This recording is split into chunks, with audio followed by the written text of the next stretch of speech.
Motorcycles in Kenya offer almost 50% of informal employment. If you've ever been in Kenya, one thing that will stand out is the number of motorcycles on the road. In Kenya, we call them boda boda. There are some that have been pimped out that are called senke.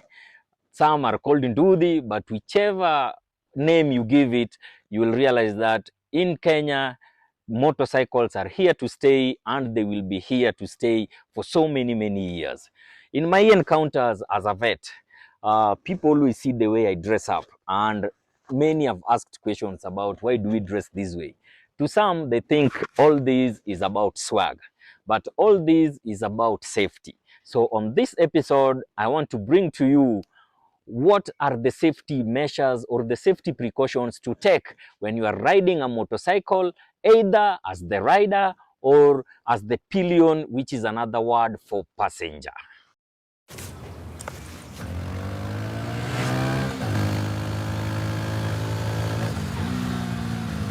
At this very moment, the rider is protected, but it only takes 0.03 seconds for the sneaker to burst, 0.6 seconds for the jeans to disintegrate.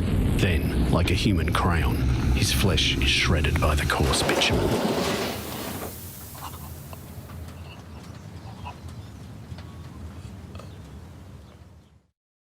Anytime you are supposed to use a motorcycle, either as a passenger, which you normally refer to as a pillion, or as a rider, the number one accessory you should not miss is the helmet. Remember, every other body part can be replaced. Miguu siku hizi unaweza wekewa ya chuma, mikono unaweza wekewa robotics, but your head can never be replaced. So never ride a motorcycle without a helmet. We've seen people that crash just a simple accident, someone hits the head and we lose them like that, or unagonga kichwa hivyo unabaki chizi milele. So the number one accessory any rider or any person who uses a motorcycle should have is a helmet. I know a question will arise. Someone will say, mimi upanda pikipiki mara moja.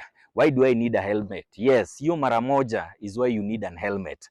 Makosa kidogo tu hivi unaweza jipata umeanguka, and either you lose your life or you have permanent head damage. Unaweza kuwa chizi, unajiongelesha and such like. So for a rider, always have a helmet, and helmets go along with what we call a balaclava. Balaclava, apart from trapping the sweat on your head, balaclavas also help in cutting wind, direct wind. I usually tell someone, if you don't have a helmet, at least wear a balaclava. This mesh here traps cold wind. It's just like the mask we used to wear during the corona days. It helps a lot in that, so your chest or your lungs won't be hit with direct cold. Apart from an helmet, a rider needs a body armor. A body armor is supposed to protect your body from sharp objects and from fractures after a fall. That is why we normally wear it on the inside when you already have another padded jacket. Now, motorcycles normally slide when people fall. A jacket like this, when you put it on, it will take the impact. It is padded with the hard fiber on the elbows, on the critical joints, and on the chest. So it will take all the impact, you will slide, but the road will rip the jacket before it hits the body armor, and finally protecting your body from any internal injury. Apart from the body armor, the helmet, and the padded jacket, every rider needs what we call knee guards. Knee guards protect your knees from breakage, protect your legs from direct breakage during to direct heat. Personally, I've had an accident. I rolled, crashed, but I came out of there without any injury because I had all this on. If you can see what is on my right knee guard, this is the impact I hit the road with.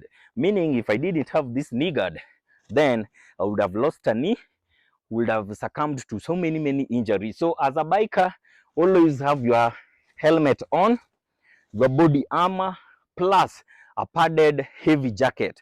Or if you don't have a body armor yet, get a padded heavy jacket. Get what we call knee guards. And the third accessory you need to have as a rider is the motorcycle boots. Riding safety boots. These will help you in case you hit the ground from one side, you slide, all the impact will go to the boot and will not reach your leg. Last but not least, never ride a motorcycle without gloves. This is where cold enters through your arm, hits your chest, then you suffer from things like pneumonia, common cold, chest problems. So always have with you gloves. The gloves also protect your knuckles from direct heat when you fall down. They protect your fingers from being cut off when you are in an accident. All these are things you do to keep safe when using a motorcycle.